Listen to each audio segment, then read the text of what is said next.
Nuestras raíces saludables presenta Buen Provecho. Buen provecho.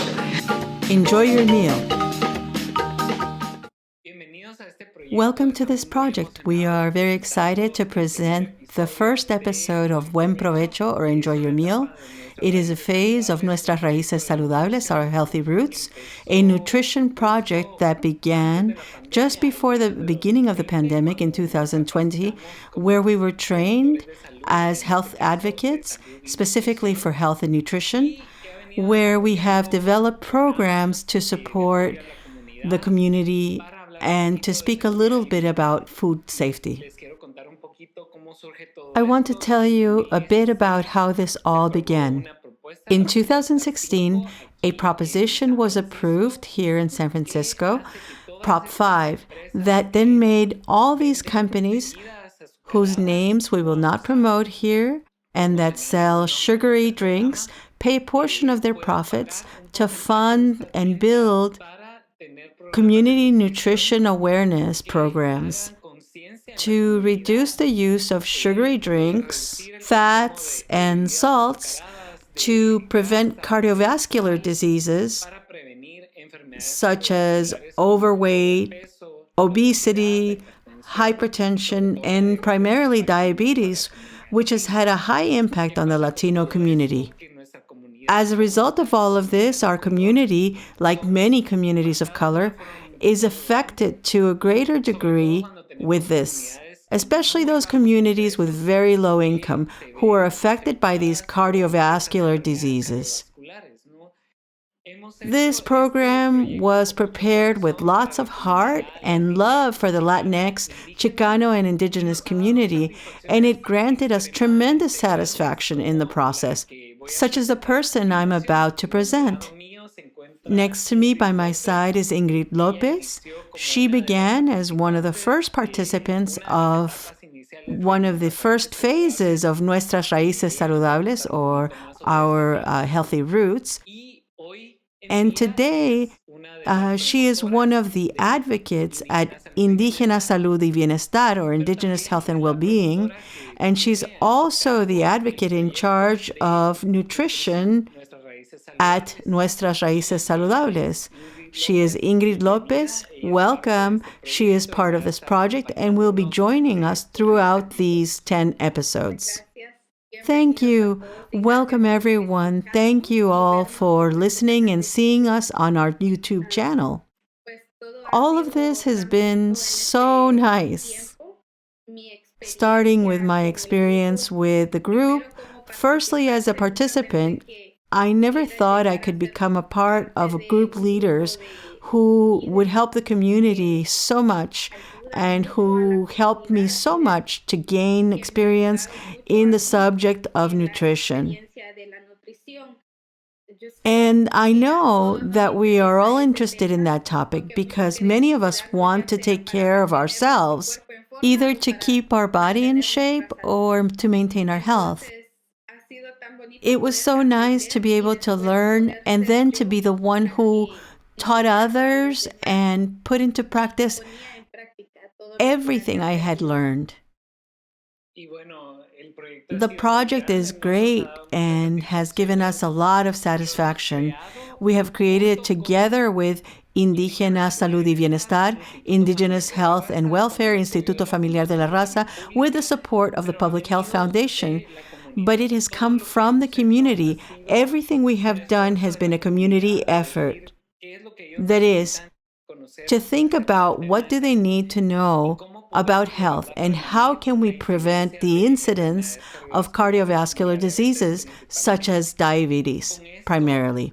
With this, we've mainly been able to develop a book that was the original idea of our beloved Germán, who had the idea of putting together a book where we would gather community recipes that rescued the roots of our pre-Hispanic peoples.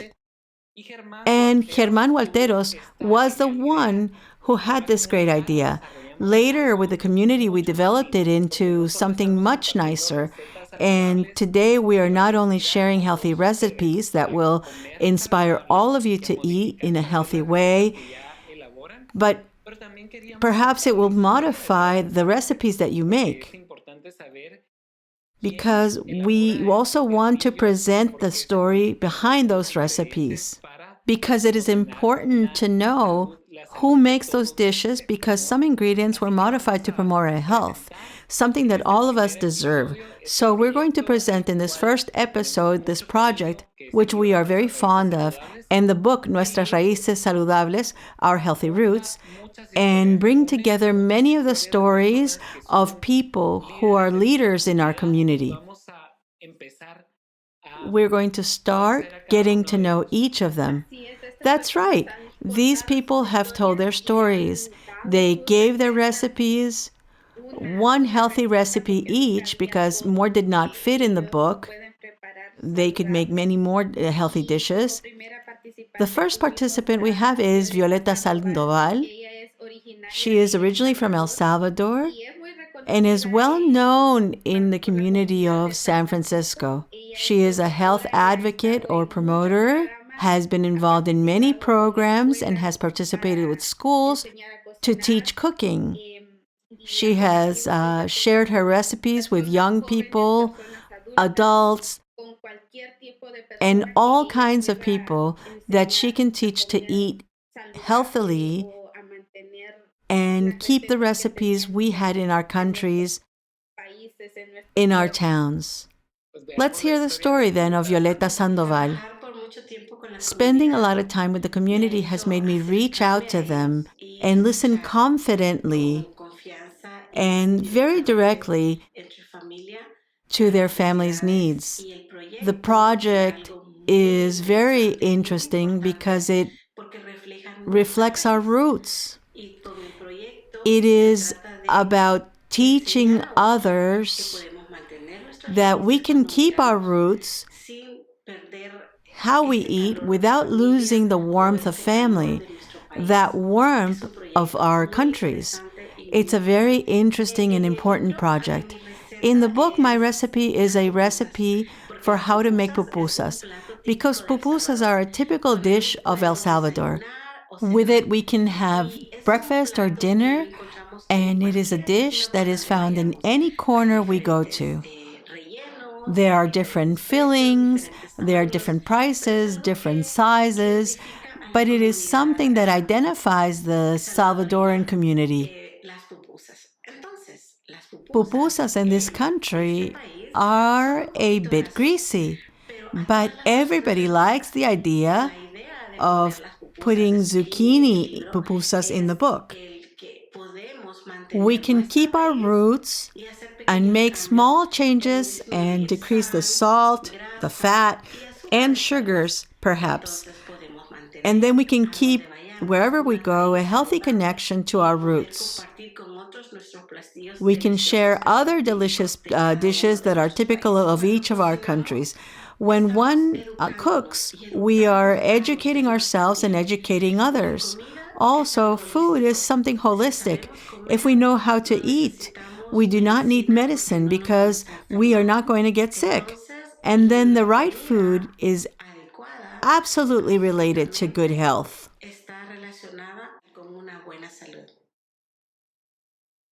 Well, the way that stories inspire us is interesting. Who doesn't like pupusas, right, Ingrid? They are part of our Latino culture. It is the heritage of El Salvador, and we are fortunate that here in San Francisco, we can find pupusas in many places. None are like Violeta's, of course. If you don't have a recipe book, please ask for it. It is completely free.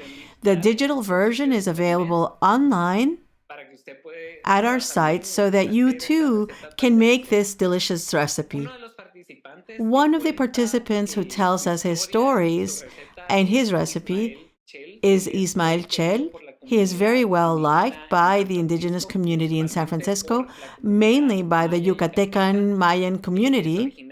He is originally from Oshkuskab, Yucatan, and he presents this smoothie called Life in Abundance Smoothie, mixing many natural ingredients so that we have the possibility of having life within our bodies through our food.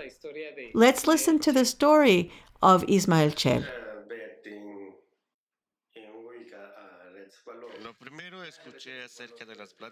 The first thing I heard about were the talks that you were teaching. Then each person gave his opinion of what kind of disease he had or what kind of personal issue they had.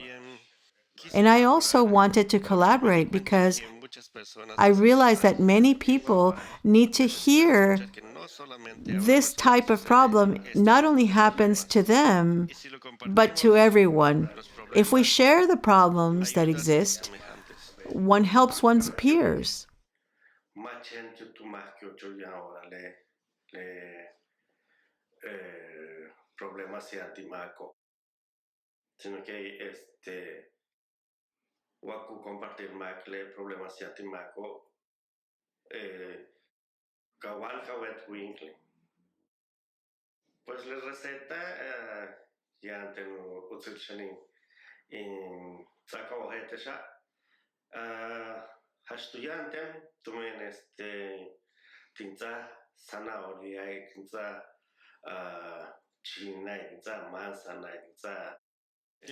The recipe I want to share helped me a lot since I put orange, carrots, apples, celery, parsley, and beets. All these things came together, and I did not know, however, at the time I was just making a mixture where I was inventing something. I realized that it helped me cleanse my digestive system, so to speak. I was cleansing my body. So I want to share with you that vegetables are very good. Consuming vegetable juice is very good.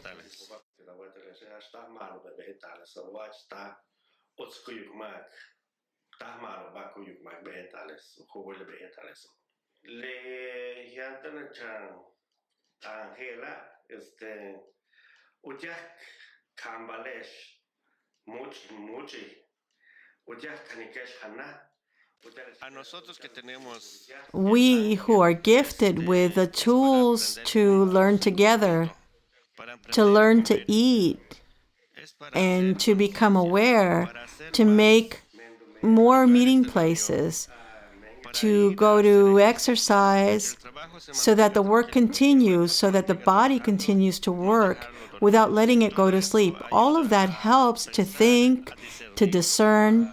All that can become an everyday thing and could become a daily activity. It could become a cultural activity. Everything we do can become a way of life. If it becomes something that you do every day, then your children will make it theirs. Your children's children will also make it theirs. So it is very good that we do it, and they will teach their children, and these children will teach those who come in the future. Cynthia Martinez is a Mexican woman who identifies as an Afro-Mexican and has been such an advocate throughout her life.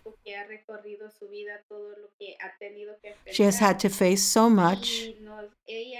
She is a health promoter in San Francisco, and in her daily life, she teaches her children about how to maintain this love for fruits that can be healthier than any other food or other products, and she is part of the nutrition program. When I was facilitating this group, we started recipes to show young people healthy cooking. Watching those young people with their screens on during the pandemic, observing their devotion and dedication, seeing their presentations, they became my inspiration. I identify as part of the Afro-Mexican community. I am from Acapulco, Guerrero, and grew up among the trees on a wonderful hill where my grandfather planted a mango, orange, and papaya tree, and many more. The wonderful thing is that to date, generation after generation, we have been eating those true foods. And I think that even though everything organic in this country is a little more expensive, it is more nutritious. We have flea markets and all the little markets that are quite close by over here. In the mission, we can make the effort to achieve better health and transfer our good knowledge of nutrition to our children. It is a task to teach them from the time they're little that they must taste all the fruits of all the trees because everything is delicious. It's a matter of investing some time to teach them and having them teach their own children.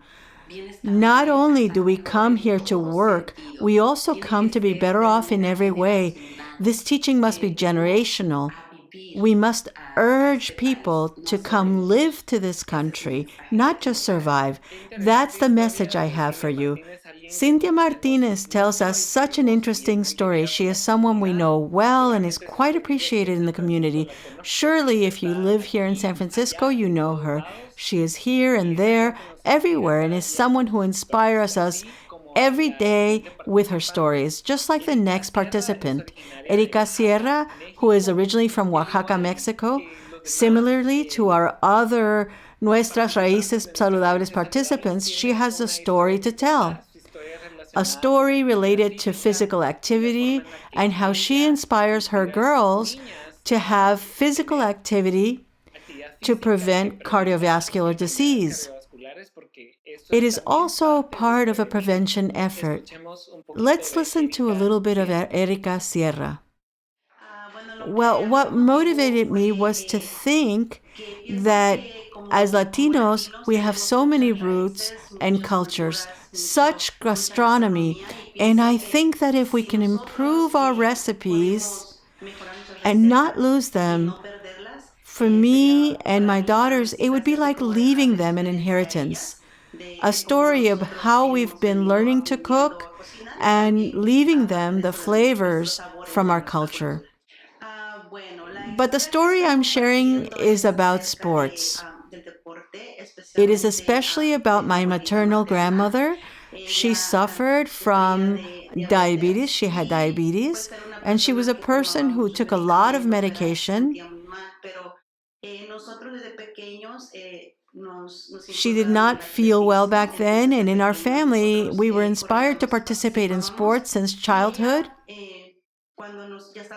When she was older, she also began to take part in doing sports, and she improved her health. She stopped taking so many medicines, and she began to feel a lot better.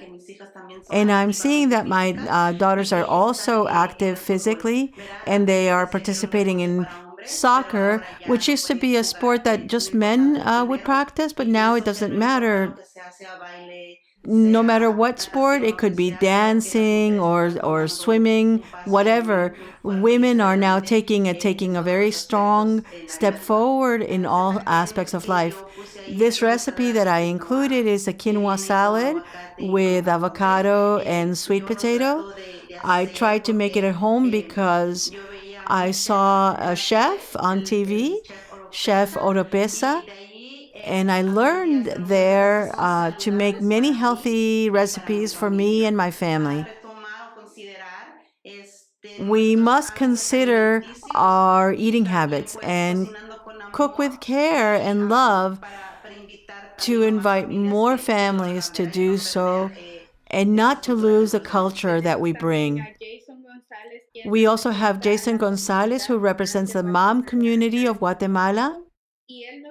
He tells us his story, how his health was being affected, and he was able to change his recipes to make them healthier. He didn't stop eating his food ever, he only made his food healthier. He tells us his story and his recipe. What motivated me to participate in Healthy Roots is that I was going through a very difficult time in my life. I was going through a process of surgeries and recovery from an accident that I had. Through that, the doctors gave me some analysis indicating that I was entering a pre-diabetic stage. And it was very shocking for me, something that took me fully by surprise. And I was just studying the Healthy Roots project I decided to participate with more courage, with more desire to learn, because I knew that I could suffer another health issue if I didn't discover something different. I discovered that we could have the possibility to take better care of ourselves, to eat better, to live better, to have better health. And that was what led me to enter Healthy Roots and participate with pleasure and joy and enthusiasm. I learned a lot of things. I wrote my story. It was very satisfying and it was such a pleasant process.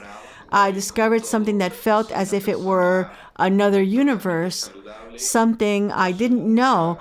Today, I'm a totally healthy person. I eat many healthy foods. I no longer drink sugary drinks. My life is now going to the gym, cycling, and working. And all of this leads me to have a better life.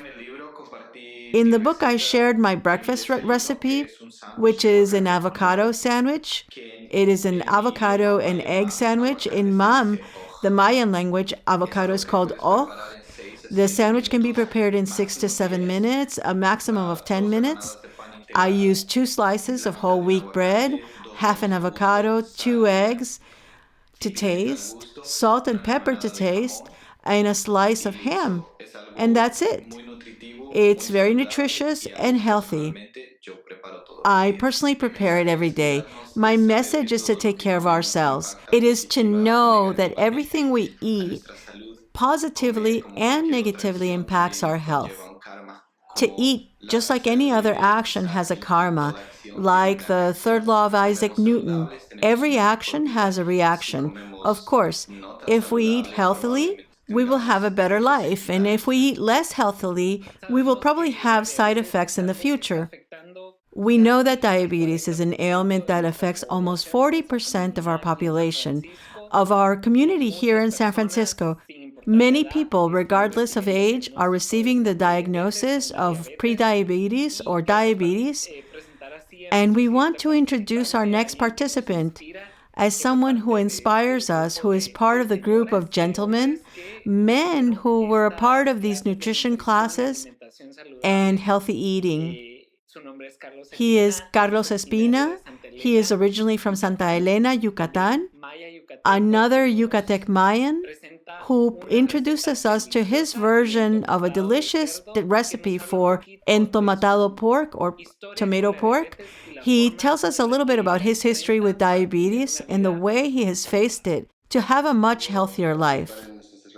What led me to participate in our Healthy Roots is the story I have with diabetes, and to be able to share with everyone my experience, how it felt, and what motivated me and my family to get ahead of the problem. Thanks to them and to God, I overcame the issue. The recipe I want to share is the entomatado de puerco or tomatoed pork.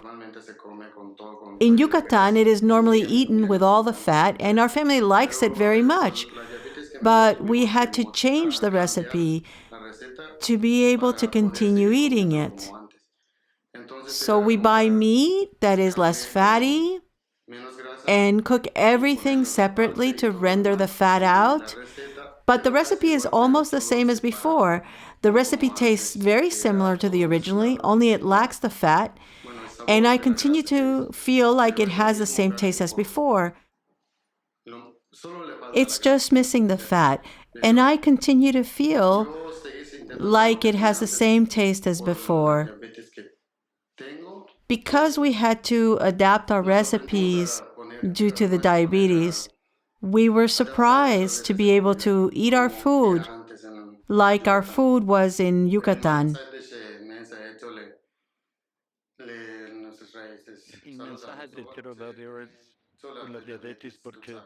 I was diagnosed with diabetes during the time of COVID, and my family helped me to overcome so many problems.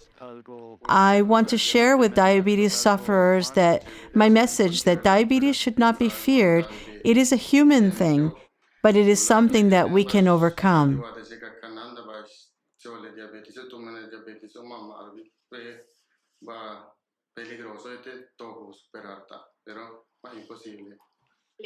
Lady Lavadores is originally from Osh, Yucatan. She is a woman who is very dedicated to her home. She teaches her son how to keep healthy food in the kitchen, to care about what he eats so that he can take care of his health and so that he has a long life. She will be sharing her story of how her recipes have changed, and she will also tell us how important food is to her. I'm very happy. It's very exciting to be able to participate. My recipe is how to make Yucatecan tamales. My motivation was to be able to leave my recipe for the next generation. We seem to lose little by little our food. This is the main reason for leaving the recipe to my son. I had the opportunity to participate in this program with him, and this recipe is going to be there so that my son can make his own tamales. He doesn't need to have the girls make it for him, as if only women can cook. We need for men to also be in the kitchen preparing this, sharing this, and cooking in the kitchen. In this book, I had the opportunity to participate and cook as a family. I had the opportunity to keep our culture in there so that tomorrow they can make these recipes and share them with other friends and colleagues, so that people will notice that we can eat well by making changes in our recipes. We can taste delicious tamales making some of these changes. For example, we stop using the chicken skin in the filling to lower fats, and we changed the fat from lard to vegetable oil, which is something that is healthier.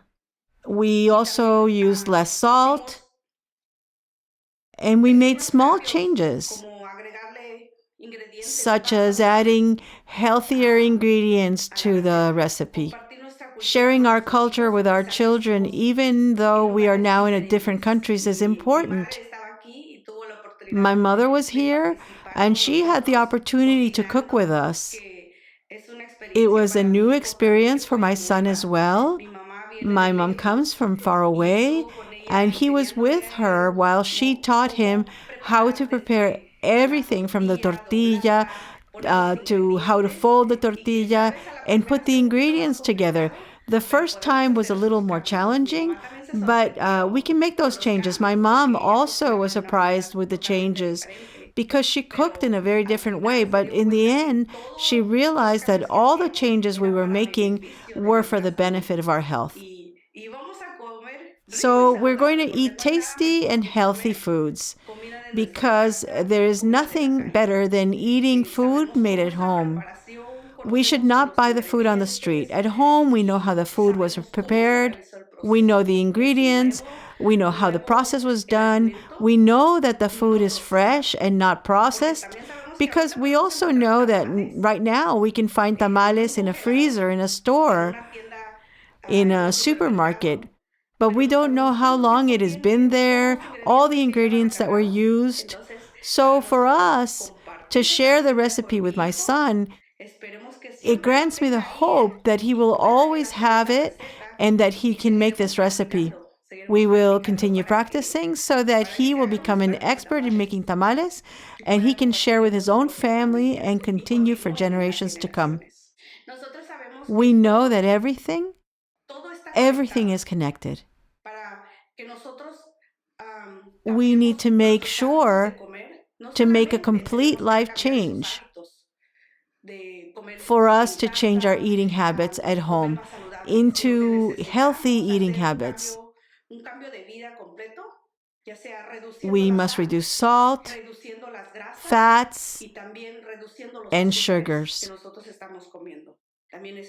We also need to increase our physical exercise a little. And all of that is connected so that we can be healthy.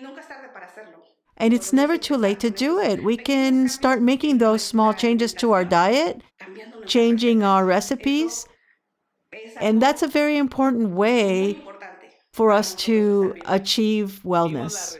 So we've seen the recipe for Yucatecan tamales. If we're not used to making tamales, it can be a bit complicated at first.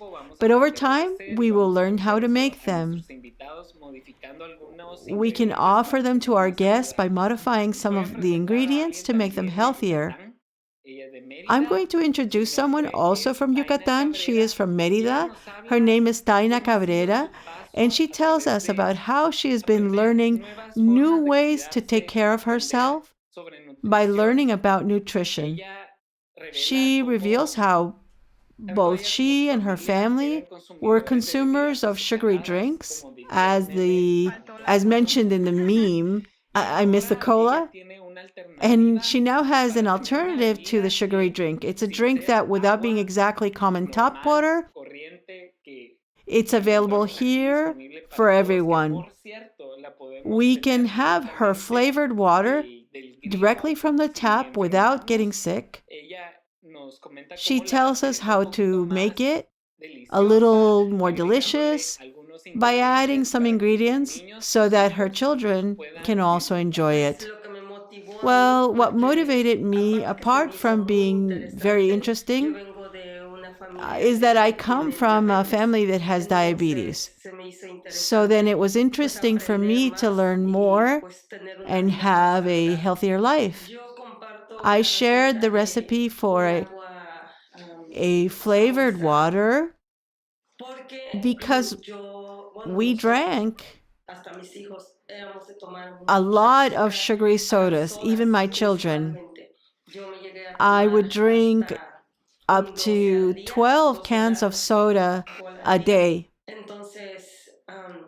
And now we're no longer consuming sodas.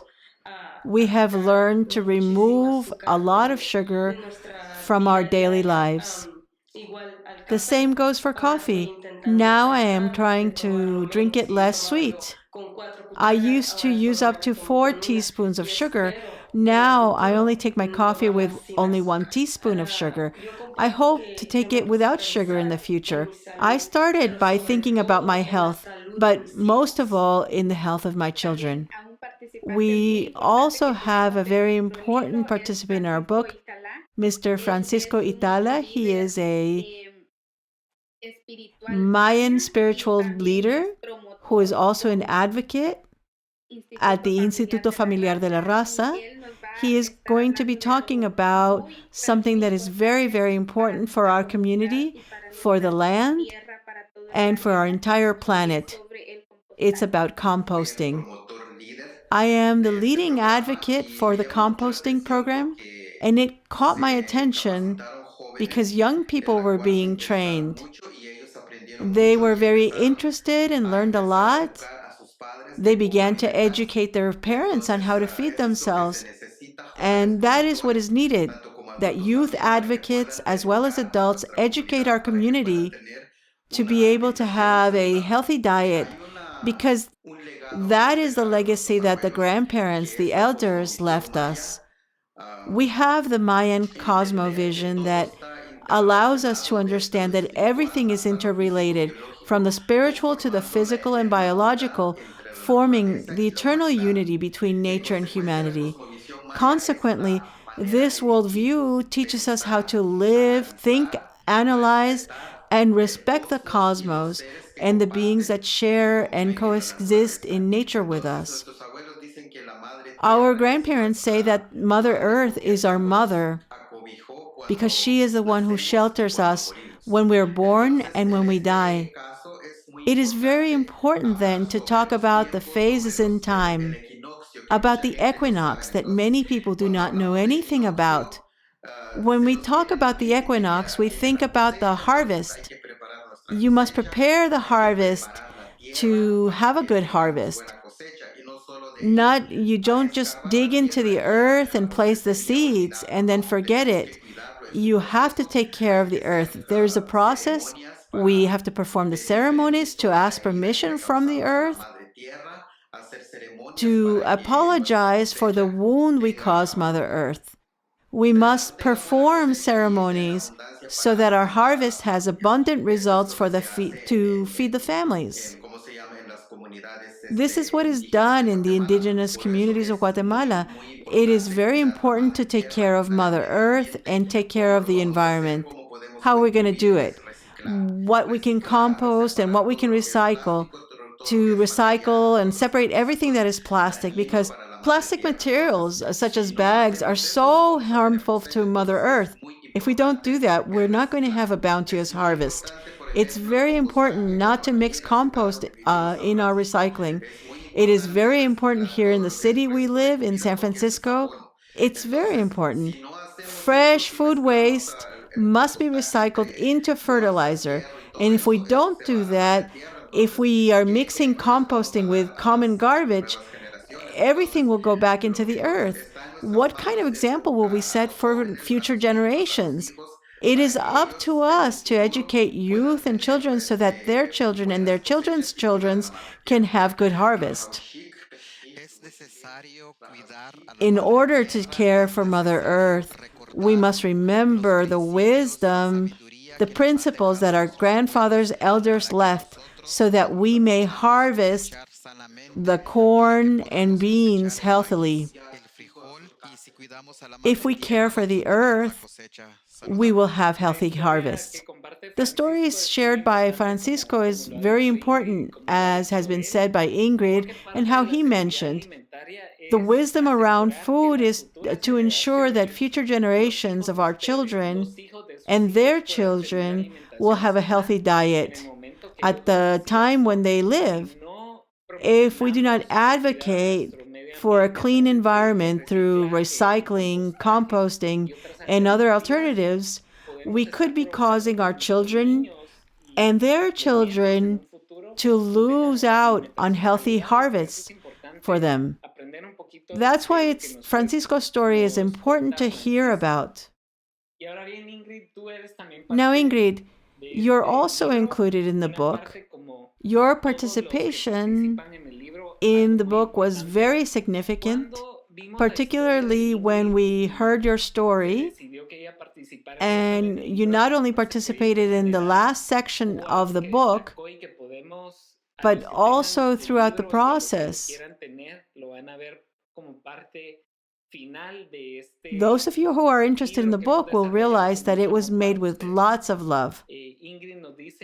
Ingrid, you tell us about how people made us feel that our food was not valuable. And upon our arrival here, we were offered foods that were full of empty calories, things that were unhealthy, but foods which were also far from our culture. And Ingrid shares her story in the book. She shares a couple of recipes that appear to be very simple, but are very healthy for our community. The youth are learning to eat more healthy foods. We are so happy that you're telling us your story, Ingrid. Yes, for me, like everyone else, my story is very important. I always believed that because I ate beans and lentils and fruits from my backyard, that I was poor. Until I left home, and then I realized that I began to eat foods that did not feed my body in any healthy way, making me sick, making me overweight. And this story has been so important for me.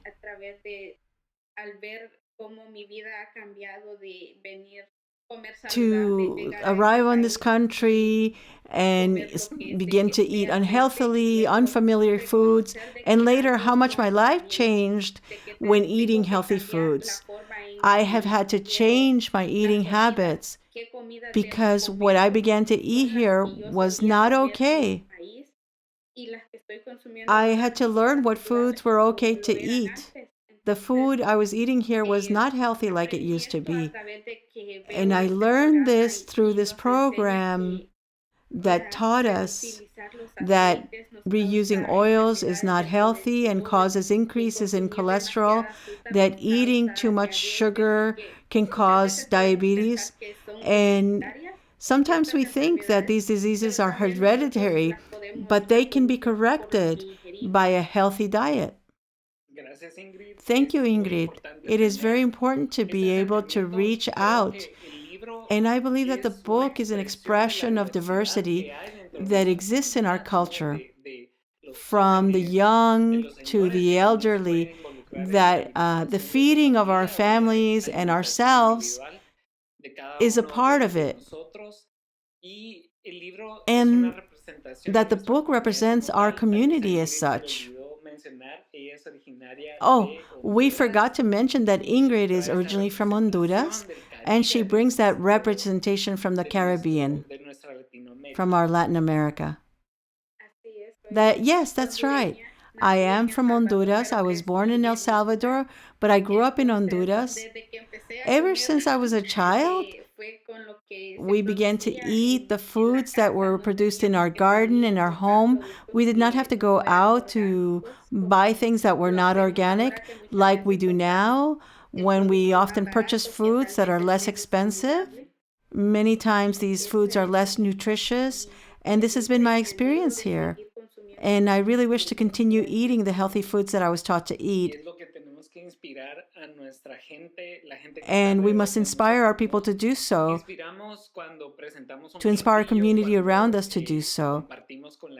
When we share a dish at a party and we bring a healthy dish, we inspire others to be healthy as well. And in the same manner that my story is important, your story, Carlos, is also important. Could you tell us a little bit about your story? Yes, thank you, Ingrid. We must remember that jointly with Francisco, we are part of Indígena Salud en Bienestar, or Indigenous Health and Well-Being, a program at Instituto Familiar de la Raza, and we're a part of the community as well. And everyone has their own story. We have those things we want to share. In my case, I would like to share my Mayan legacy through my grandmother. May she rest in peace. She was Maya Quechí, and she taught me to make this delicious recipe, a red chili dish. It is a recipe with the ingredients that appear in the book.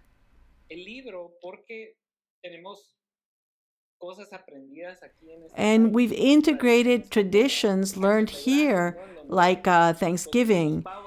And we realize that often we make meals for these occasions where there are a lot of leftovers. I remember the first time I made a 20-pound turkey for Thanksgiving, and I showed my husband that there was a little bit of everything left over. And I suggested that we make my grandmother's recipe for red chili. And with some modifications, we made it using the leftovers. We realized that there's a lot of food waste among our people during the holidays, like Christmas, Thanksgiving, birthdays. So we can make our traditional recipes using leftovers, adapting some ingredients. We also learned recipes from other colleagues in the book. Now, the book is very special with portraits and beautiful pictures of healthy food. Our photographer not only takes photos of beautiful smiles, but he also makes each recipe attractive, visually impactful, inspiring people to try the recipes in the book when we show it. Yes, photos are such an impact for our community. We have the book now. People want to try the dishes, from violetas pupusas, showing the melting cheese, making our mouth water, to the delicious fruit on display. And this is, led us to the search for a photographer in our community who understood our Latino food and our culture. someone who would portray the most natural essence of our being, of our food. And that led us to Eddie Hernandez. He portrays us and our foods in a natural manner, and he shares his experience during the photography for the book, Nuestros Raíces Saludables. I have always enjoyed meeting new people, learning about their story, and understanding more about their lives and healthy eating habits.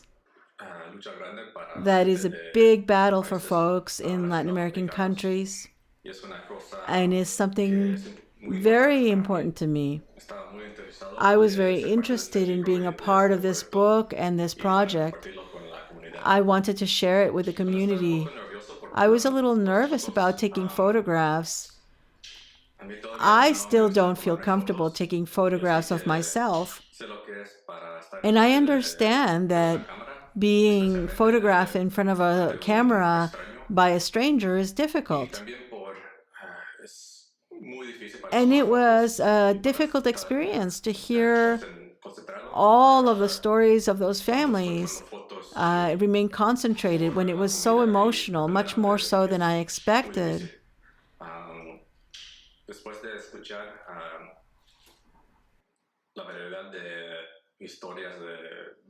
I was inspired by the experience of getting to know all the incredible stories of these people.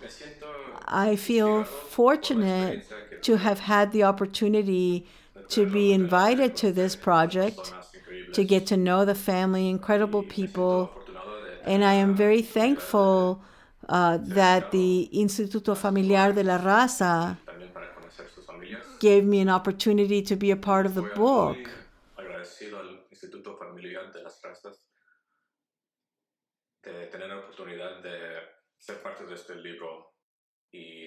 To share the book with the community, it was such an unforgettable experience. The book is available for free for the entire community. It is available in Spanish and in English because some of the children are more comfortable in English than in Spanish. You can call 415-872-7464 to get your copy. You can also get your digital copy at the Instituto Familiar de la Raza website. It is available for everyone, completely free. We can promise that we have many copies available for everyone, and we are very excited by this project. This is our very first episode of Enjoy Your Meal or Buen Provecho. We have many more subjects to cover and talk about with the community. Our next episode will focus on maternal nursing, something we have to learn more about. We will be speaking about physical activity and learn about other habits that we have to modify to truly prevent cardiovascular disease. And we're going to speak about culture, because if there's something that we can lay claim to in the Latino community, it is our culture. This incredible legacy was left by our forefathers and foremothers, so we await you for the next episode of Buen Provecho. Buen Provecho. Buen provecho.